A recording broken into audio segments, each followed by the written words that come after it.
दोस्तों, खेल मंत्रालय ने नए कुश्ती संघ की मान्यता को रद्द कर दिया है और यहां पर कहीं ना कहीं खिलाड़ियों के विरोध का असर देखने को मिला है।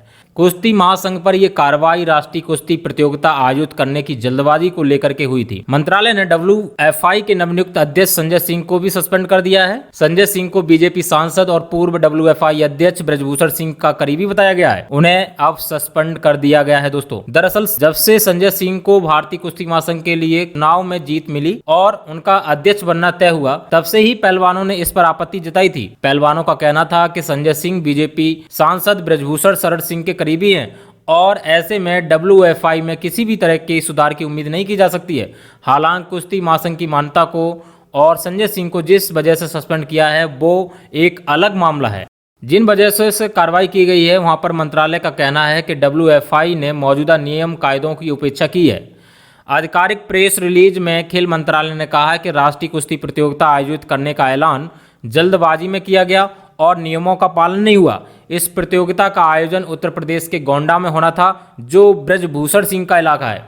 मंत्रालय ने कहा कि नवनिर्वाचित अध्यक्ष संजय कुमार सिंह ने 21 दिसंबर को ऐलान कर दिया कि जूनियर राष्ट्रीय प्रतियोगिताएं इस साल के अंत से पहले शुरू हो जाएंगी, मगर ये नियमों के खिलाफ है क्योंकि प्रतियोगिता शुरू करने के लिए कम से कम 15 दिन के नोटिस देना होता है ताकि पहलवान तैयारी कर सकें। मंत्रालय ने आरोप लगाया कि नई संस्था पूरी तरह से पुराने पदाधिकारियों के कंट्रोल में दिखाई पड़ती है, जिन पर पहले से ही यौन उत्पीड़न का आरोप है। प्रेस रिलीज में आगे कहा गया कि ऐसा प्रतीत होता है कि नवनिर्वाचित संस्था खेल संहिता की पूरी तरह से अवहेलना करते हुए पूर्व पदाधिकारियों को कब्जे में है।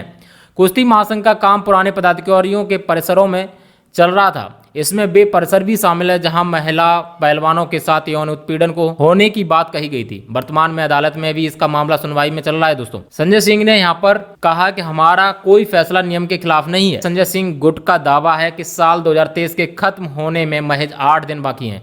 अगर ये अंडर 15 और अंडर 20 रेसलिंग नेशनल्स इस साल आयोजित नहीं होता है और ये कैलेंडर साल खत्म हो जाता है तो कई पहलवान ओवर एज हो जाते हैं और वो इस टूर्नामेंट में भाग नहीं ले पाते हैं। ऐसे में कुश्ती की भलाई के लिए और युवा पहलवानों का भविष्य बर्बाद ना हो, इसलिए जल्दबाजी से फैसला लिया गया।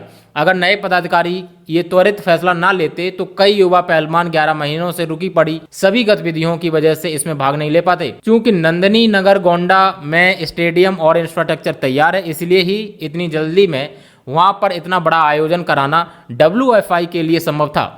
सूत्रों की माने तो खेल मंत्रालय की तरफ से भी सभी गतिविधियों पर रोक लगाने के पीछे जो वजह बताई है उसके लिए भी नए पदाधिकारियों के पास प्रत्युत्तर तैयार है। इधर संजय सिंह ने कहा है कि उन्हें अभी डिटेल्स नहीं मालूम है, लेकिन हमारा कोई फैसला नियम के खिलाफ नहीं है। ओलंपिक पदक विजेता और ब्रजभूषण सिंह पर यौन उत्पीड़न का आरोप लगाने वाली महिला पहलवान साक्षी मलिक ने राष्ट्रीय कुश्ती प्रतियोगिता को लेकर के सवाल उठाए थे। उन्होंने शनिवार को ट्वीट करके कहा था कि मैंने भले ही कुश्ती छोड़ दी है मगर मैं कल रात से काफ़ी परेशान हूं। जूनियर महिला पहलवान मुझे बता रही है कि इस 28 तारीख को जूनियर नेशनल होने हैं और वो नई कुश्ती फेडरेशन ने नंदिनी नगर गोंडा में करवाने का फैसला लिया है। साक्षी ने आगे कहा कि गोंडा ब्रजभूषण का इलाका है। आप सोचिए कि जूनियर महिला पहलवान किस माहौल में कुश्ती लड़ने के लिए वहां जाएंगी। क्या इस देश में नंदिनी नगर के अलावा क्या कहीं पर नेशनल करवाने की जगह नहीं है? समझ नहीं आ रहा है क्या करूं। साक्षी के अलावा बजरंग पूनिया और विनेश फोगाट जैसी महिलाओं ने भी ब्रजभूषण सिंह पर सवाल उठाए थे।